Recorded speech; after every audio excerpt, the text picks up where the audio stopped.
Halo, berjumpa lagi di Baper episode yang ke-10, baca curhatan developer.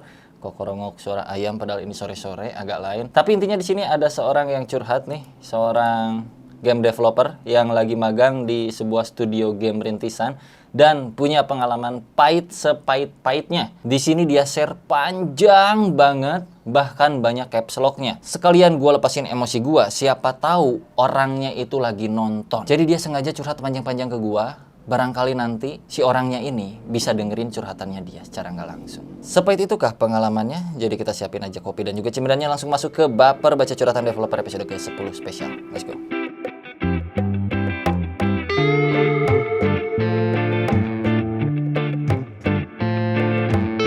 Gua mau curhat nih. Sebenarnya udah cerita ke beberapa teman gue, tapi gue share di sini aja, mungkin bisa jadi pembelajaran juga buat yang lain. Sekalian gue lepasin emosi. Siapa tahu orangnya itu nonton.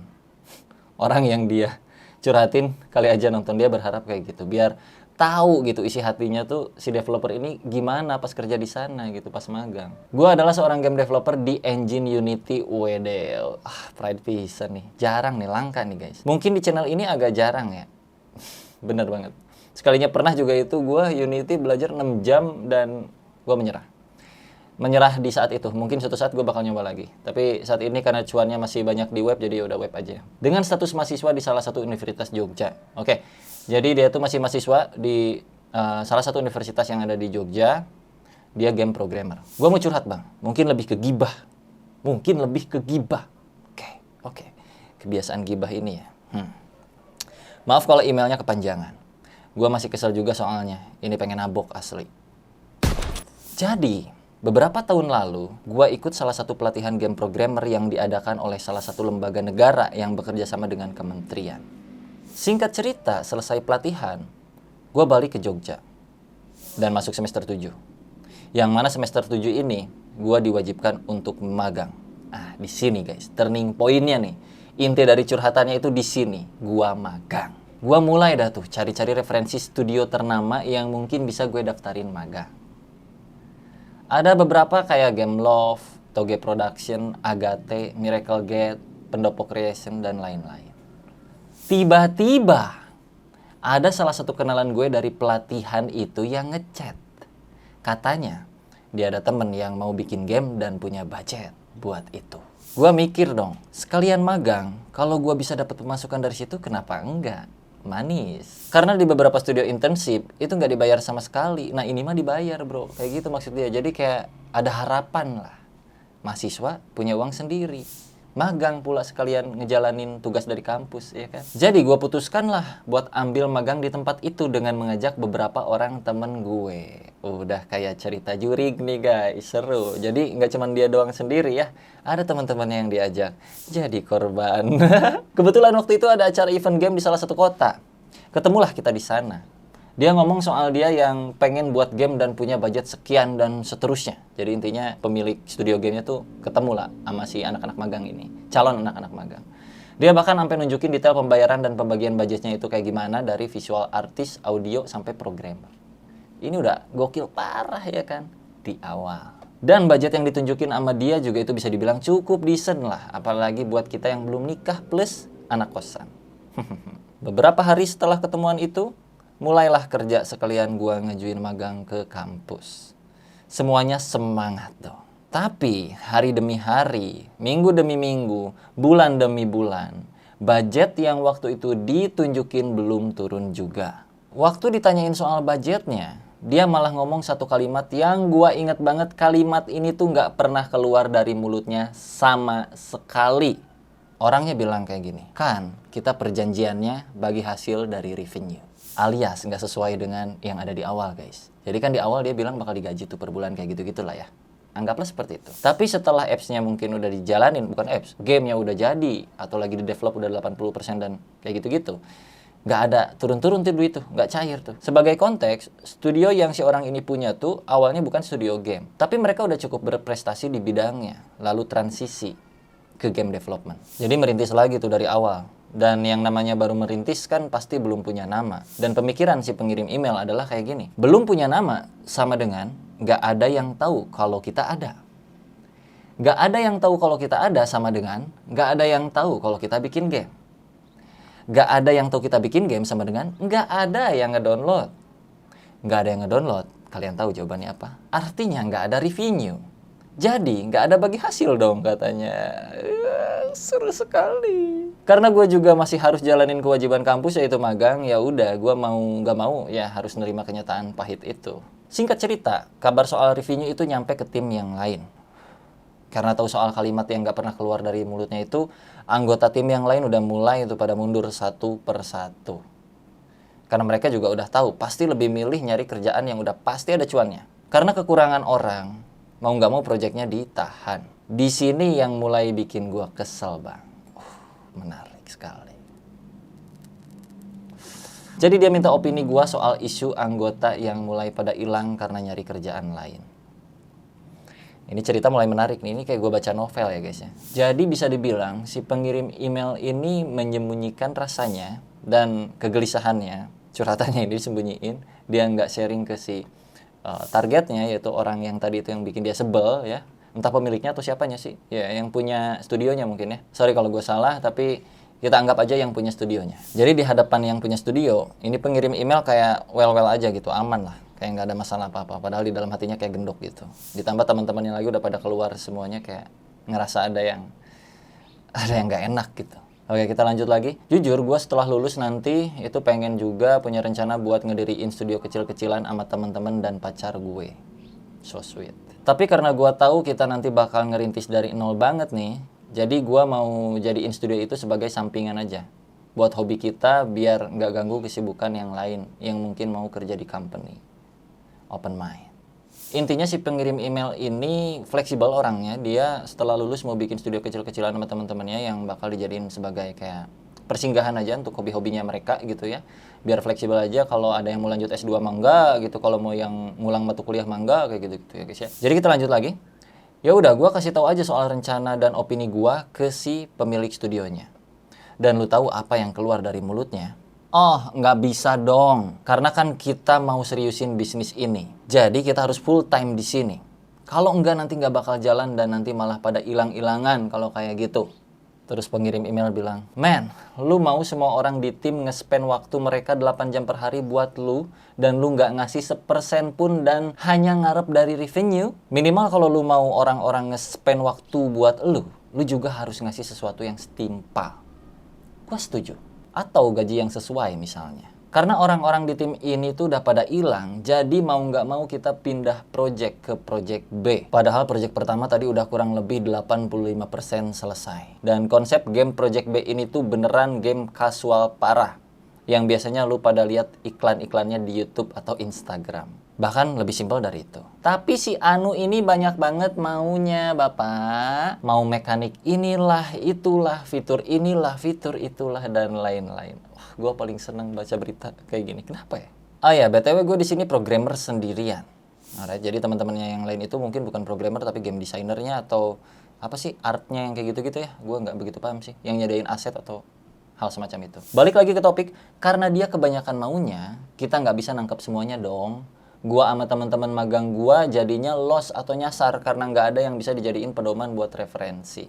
Dari sinilah gua inisiatif minta dibuatin GDD sama dia yang emang harusnya dibuat sama game designer. Buat kalian yang nggak tahu, GDD itu singkatan dari Game Design Document. Dimana di dalamnya itu lengkap mulai dari daftar general kayak genrenya, target platformnya, spesifikasinya, ke yang teknis kayak style visual yang dibutuhin, model audio yang dibuat, sampai daftar mekanik yang perlu dibuat sama programmer. Dan itu sifatnya internal, nggak bisa dibagiin ke siapa-siapa karena semua ide ada di dalam itu. Itu kunci dari game development, mungkin itu ya, panduan utamanya di situ, pedoman, kitab. Bahkan ada perusahaan yang mau bayar mahal untuk 1 GDD. Alright, gua suka nih, kayaknya bisa jadi cuan buat gua. Oke, nanti gua pelajari GDD. Thank you. Balik lagi, gua minta dia buat bikinin GDD-nya. Mungkin karena dia bukan dari background game development, jadi dia nggak tahu GDD tuh kayak gimana. Walaupun dia punya studio game. Well, gokil. Gua minta lah tuh temen gua buat ngasih GDD kita di semester 5 kemarin. Dan lu tahu, pada saat dia lihat isinya, dia langsung nolak mentah-mentah buat bikin GDD. Katanya GDD ini bentuknya udah kuno banget. Yang diajarin dosen itu cuma cara lama dan lain-lain. Ampe lancang banget ngomong udah nggak ada lagi studio developer game yang make GDD di tahun 2023 ini. Dengerin semuanya kayak gitu. Sekali lagi oke? Udah nggak ada lagi studio developer game yang make GDD di tahun 2023 katanya. Habis itu dia ngomong, harusnya kalian tuh pakai yang kayak gini. Dan kalian tahu apa yang dia tunjukin, guys? Pitch deck. Gue yakin di sini semuanya udah pada tahu apa itu pitch deck. Yes, kita tahu semuanya pitch deck itu apa, dan gak ada kaitannya sama si game development. Kalau mau ngembangin game dikasih pitch deck, lu mau nge-invest apa anjir? Kita mau ngembangin aplikasinya, gamenya lo gitu maksud gue.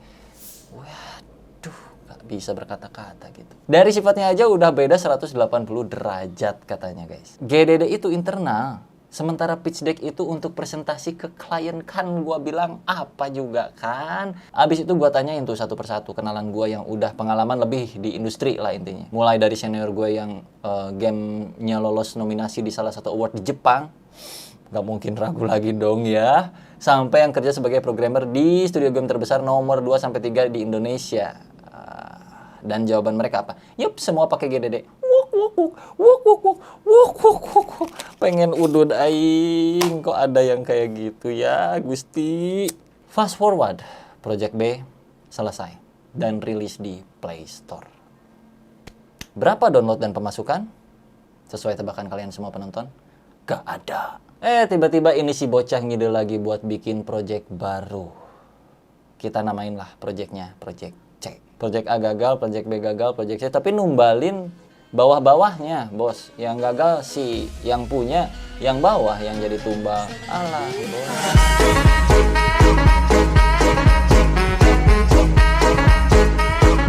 Nah, yang bikin gua makin kesel lagi di sini tuh, Project C itu pakai visual AI art. Yang mana? Ini dia jelasin. Itu jelas-jelas bakal di-cancel abis-abisan di komunitas. Bahkan Steam aja udah mulai ngelarang adanya game dengan AI art. Ada etiknya mungkin ya, di game developer juga kayak hacking kayak gitu-gitu ya. Kalau kita ngoding itu kayak variabelnya A, B, C, D, lah mungkin kayak gitu mungkin. Gak tahu juga sih, beda dah. Ya udah kita lanjut lagi. Gua ingetin dah tuh pelan-pelan orangnya ya. Kalau game yang pakai AI art itu kemungkinan buat berhasilnya kecil banget. Bahkan hampir gak ada karena udah pasti bakal di-cancel duluan sama komunitas. Dan lu tahu apa lagi? Ini orangnya ngeyel katanya. Katanya ini tuh bagian dari perkembangan teknologi lah, apalah segala macem kayak tai kucing kayak gitu-gitulah. Aduh, bahkan saking niatnya dia beli subscription AI art. Ya udah, gua manut aja karena masih dalam status menunaikan kewajiban dari kampus yaitu magang. Dia nggak punya pilihan guys. Jadi mau nggak mau harus ngikut terus. Nah, sampai pada saat dia datang ke event game developer yang bisa dibilang paling gede lah di Indonesia, ditunjuklah itu si Project B yang udah rilis ke orang-orang yang ada di event tersebut. Beberapa di antaranya itu udah bisa dibilang sepuh dari studio gede kayak Agate, oke. Yang muncul di sana tuh banyak studio game yang udah gede-gede ya guys ya, ada Agate, Toge Production dan lain-lain. Dan kalian tahu apa? Game Project B itu di roasting abis-abisan. Pakai WK caps lock sebanyak 20 kali. Waka.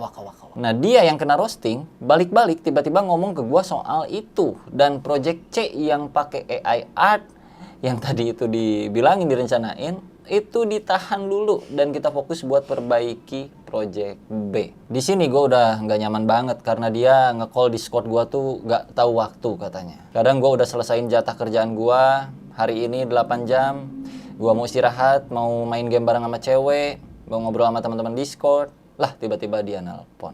Gue lagi main Valorant, lagi 1 versus 3, tiba-tiba dia nelpon. Dan yang paling parah waktu itu gue sengaja nggak matiin laptop karena lagi install virtual mesin kalau nggak salah. Jadi biar laptopnya nggak sleep, gue puter live 24 jam non-stop video YouTube kayak gitu.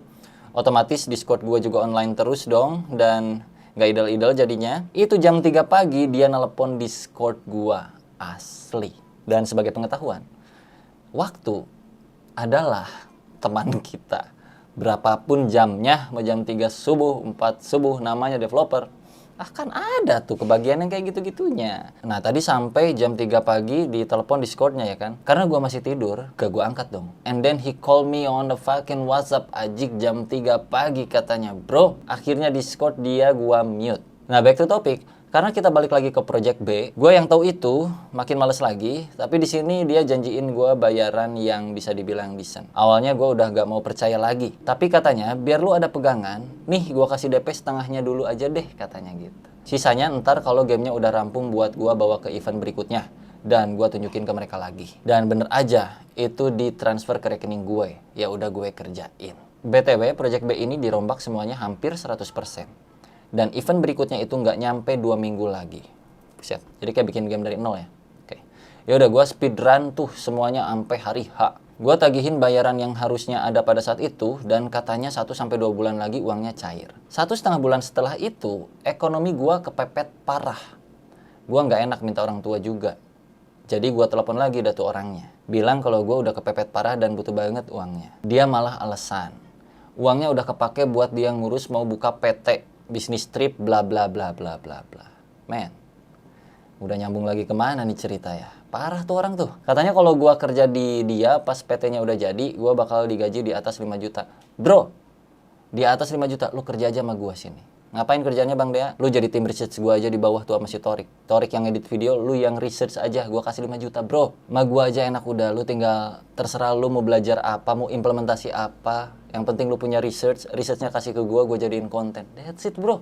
Daripada 5 juta sama orang yang kayak lu nggak tahu ntar ke depannya kayak gimana lagi. Mending sama Pak Dea Aprijal, orangnya baik hati, tidak sombong, ramah, pengertian.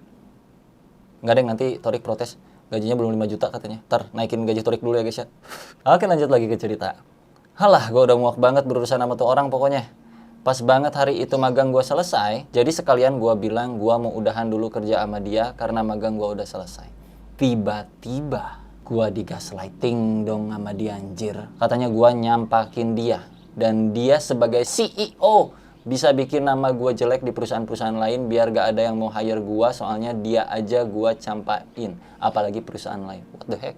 Bahaya nih yang gini-gini nih. Gue dalam hati kayak, wah, gue lebih bisa bikin nama dia 10 kali lebih jelek dengan nge-expose semua kejelekan dia. Mulai dari nggak mau bayar timnya sepeser pun, abis itu heran kenapa pada ngilang, sampai ngeremehin orang yang jelas lebih muda soal pengetahuan, ngomongnya GDD itu kuno, padahal jelas-jelas itu bidang gue udah 4 tahun terakhir.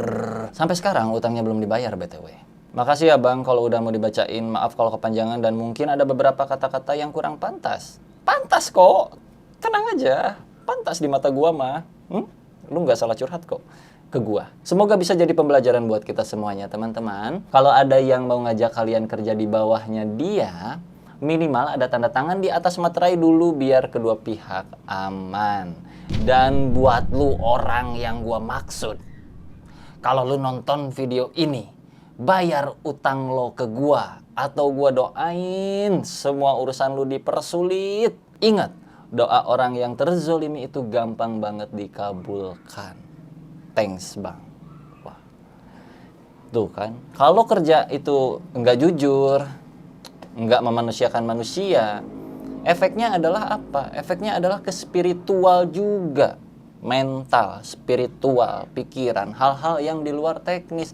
Gue bilang juga dari dulu apa? Industri itu nggak selalu seputaran teknis. Ngoding mulu lu kan kagak bro, ada meeting ya kan, ada hal-hal di luar coding yang lu nggak bisa kontrol yang membuat codingan lu jadi hancur. Menarik banget, udah kayak baca novel gue, jadi kayak gue udah masuk ke dalam diri lu gitu, gue kayak ada di dalam cerita ini, jadi gue seru banget nih baca curhatannya si Doi gitu.